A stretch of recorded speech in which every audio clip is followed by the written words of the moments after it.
estamos hablando de billones de dólares. Así es, Ramón. Bueno, pues no sé qué esperemos de todos los que en un principio, pues aquí lo dijimos, no queríamos a Obama, no creíamos en su política porque veíamos que iba a pasar esto. Fueron, no sé si recuerdes, pues eran las llamadas de calificarnos de racistas cuando no tenían absolutamente nada que ver el color, sino lo que andaba prometiendo el hombre que hasta la fecha no lo ha cumplido lo que prometió para beneficio del país, obviamente. Ha hecho, como tú dices, su política que le ha resultado, le está resultando, pero ahorita espero yo que los hispanos pues ya sepan y no se crean otra vez. Para nosotros nos compra a la mayoría con las promesas de la reforma migratoria que no hacen nada, porque si él quisiera yo hubiera hecho algo. Por eso es el presidente, aunque sí hay parte del Congreso, pero el Congreso también ha hecho su parte, Ramón.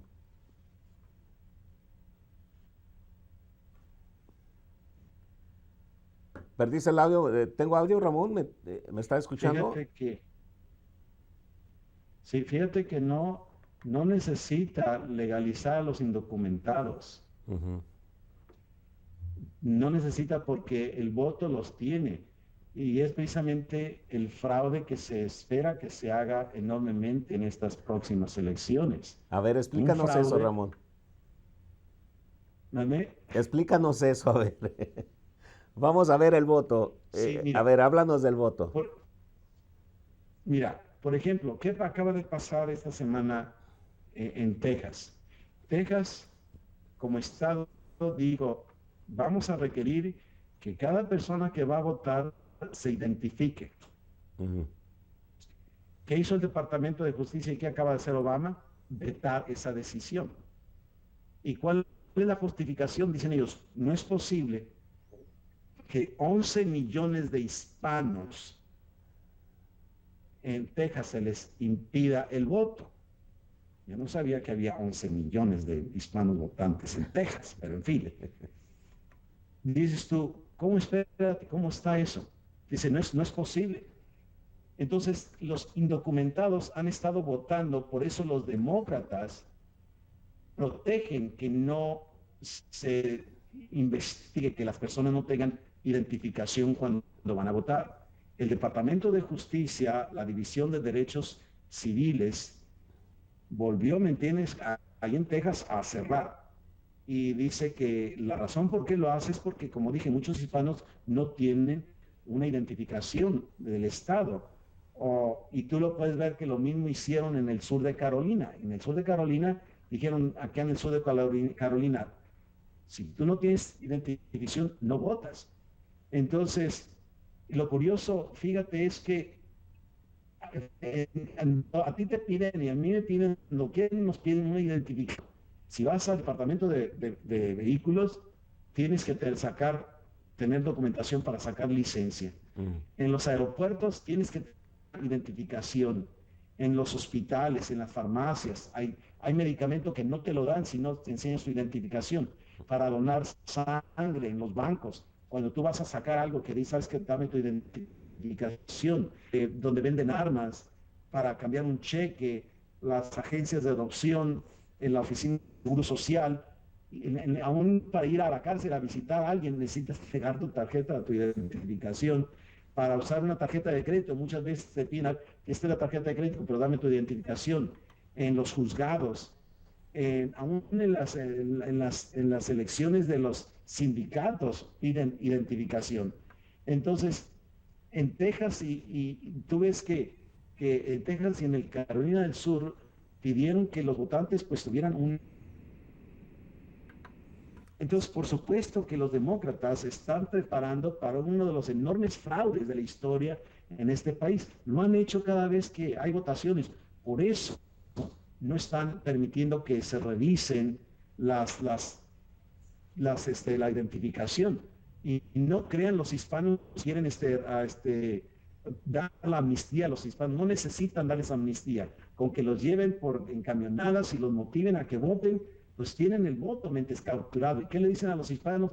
Tú vota por nosotros y verás cómo en estas elecciones en estas elecciones sí te vamos a arreglar tus papeles, pero ve a votar. Entonces tú tienes millones de indocumentados que van a votar sencillamente por el Partido Demócrata, porque son los que le están prometiendo cuidado de la salud, escuela, alimentación, casa, beneficios, y sabes que te vamos a arreglar la documentación. No lo van a hacer, no tienen urgencia de hacerlo.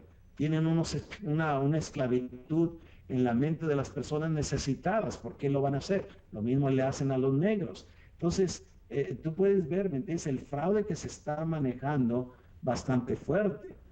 Ahora, para los mexicanos, antes de que nos llamen racistas, antes de que nos condenen, déjenme recordarles que si presentar una identificación para poder votar, de que la persona es verdaderamente ciudadana de este país, entonces déjenme hacerle la siguiente observación.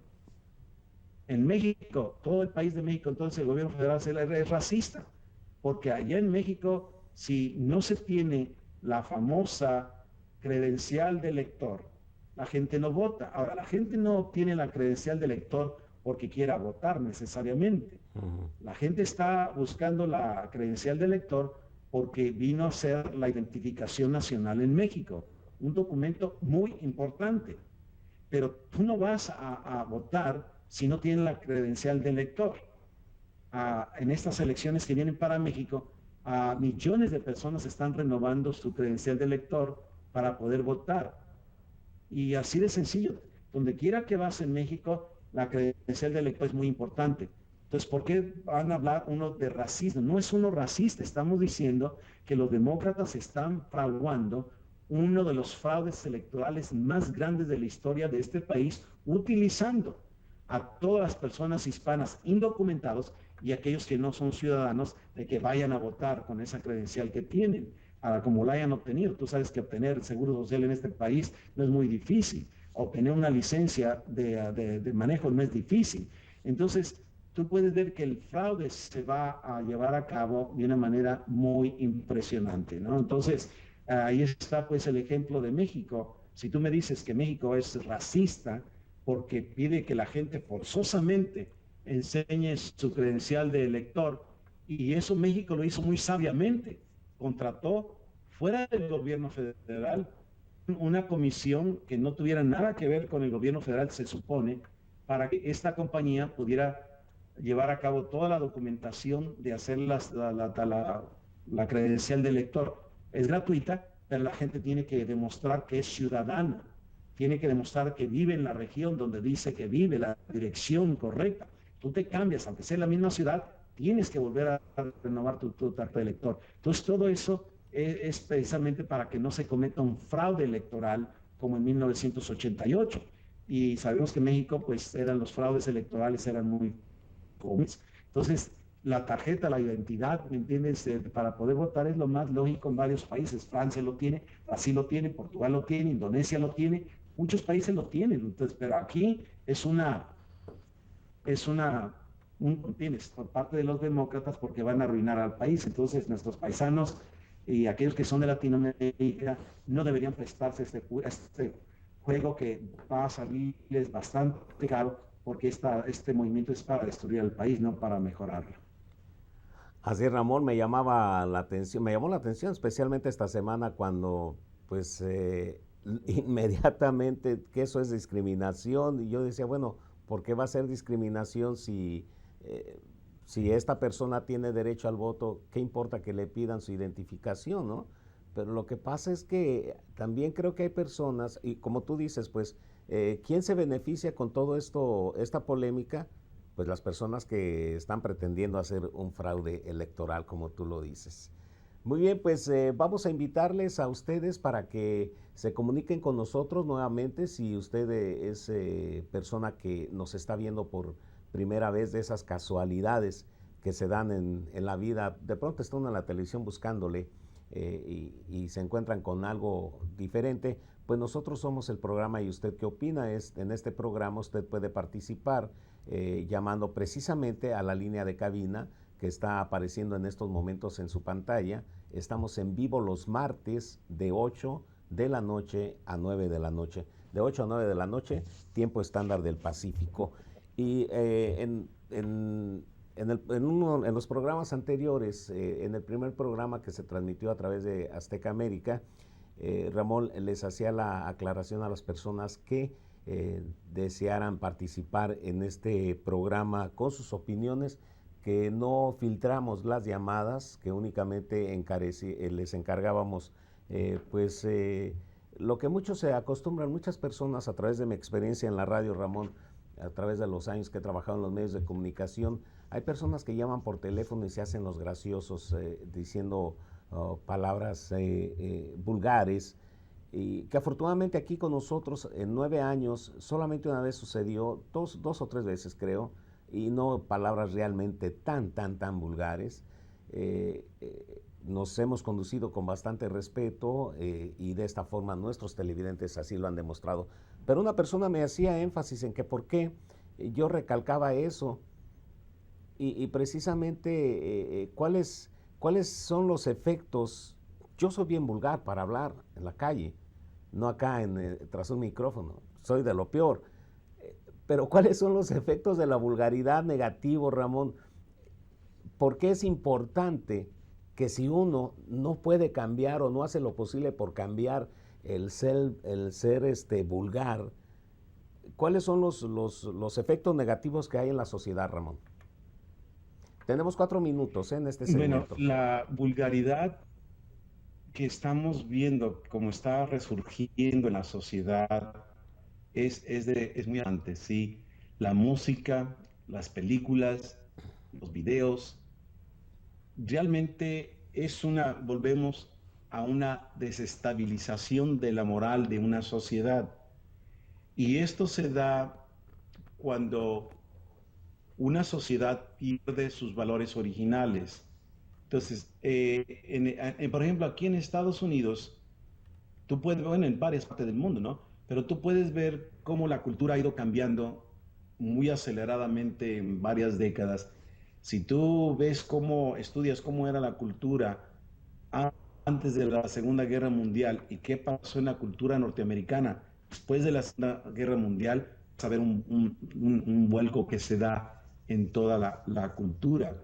Y estamos hablando de lo que sucede precisamente en las familias, en el comportamiento y la música rock comenzó a vender, ¿me entiendes? Una idea de libertinaje, de rebelión familiar, de, como decimos en México, de soltarse la greña. Y paso a paso ha ido edificándose esa vulgaridad a perder totalmente el valor de lo que son pues las buenas costumbres, la cultura del relativismo se vino venir a tomar una, una posición fuerte y dice todo es irrelevante ahora. Entonces todas las normas, todas las ideas de que las personas pueden hacer todo lo que les dé su gana, todo lo que quieran, son ideas que se vienen vendiendo a los niños desde el jardín, en la primaria, en la secundaria, y es algo que se viene vendiendo como una idea para precisamente crear una generación de personas que se rebelen contra todo un sistema de normas correctas. Y eso ha logrado de una manera muy efectiva. Hay un hombre, bueno, hubo un hombre que se llamó John Dewey, y a principios del siglo XX él se determinó a que iba a destruir a este país y su estructura cultural que tenía. John Dewey, humanista, él se fue a los países de Europa Oriental y al regresar escribió sobre la temática de cómo iba a traer la revolución de la evolución en la educación, la evolución, ¿me entiendes?, en la política, la evolución en la economía. Y básicamente lo que él trajo e instituyó en las escuelas públicas. Y en las escuelas públicas comienza todo esto desde principios del siglo XX. Por eso te digo que para después de la Segunda Guerra Mundial ya todo esto se había planteado de una manera impresionante. Entonces la vulgaridad ahorita está, perdón, en su apogeo, porque básicamente la gente ha perdido toda noción de valores. Y cuando una sociedad pierde la noción de valores correctos, de la moral, no hay parámetros para detener el desenfreno acerca de lo que la